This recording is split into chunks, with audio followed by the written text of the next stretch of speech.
শহরের মসজিদের দান বাক্স ভেঙে টাকা চুরি, সিসিটিভি ফুটেজে দেখা মিলল চোরের।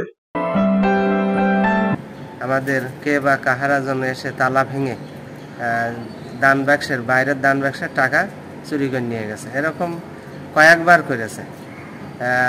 24 সালও হয়েছে, এই 25 সালও একবার হয়েছে। এইভাবে 3 বের দান বাক্স ভেঙে টাকা নিয়ে গেছে। আর আমরা থানায় একটা অভিযোগ দেব এই চিন্তা ভাবনা করছি। ঝিনাইদহ শহরের আদর্শপাড়া জামে মসজিদের দান বাক্স ভেঙে টাকা চুরির ঘটনা ঘটেছে। দিবাগত রাত 1:30টার দিকে এ ঘটনা ঘটে।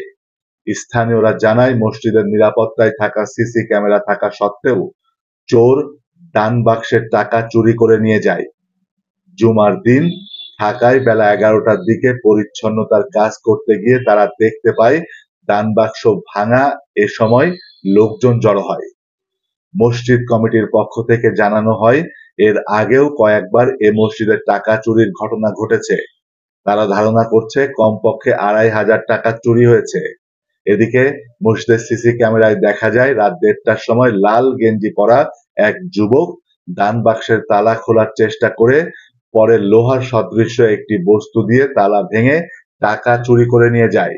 এ ঘটনায় মসজিদ কমিটির ক্যাশিয়ার মোহাম্মদ মোস্তাফিজুর রহমান জানান, আজ কমিটির মিটিং এ সিদ্ধান্ত নিয়ে থানায় জিডি করা হবে।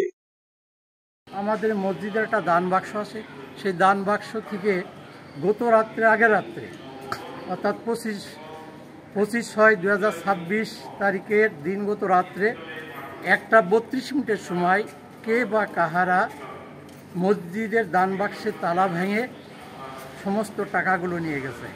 ইতিপূর্ব আরও 2-3 বার এই ধরনের ঘটনা সে ঘটাইছে।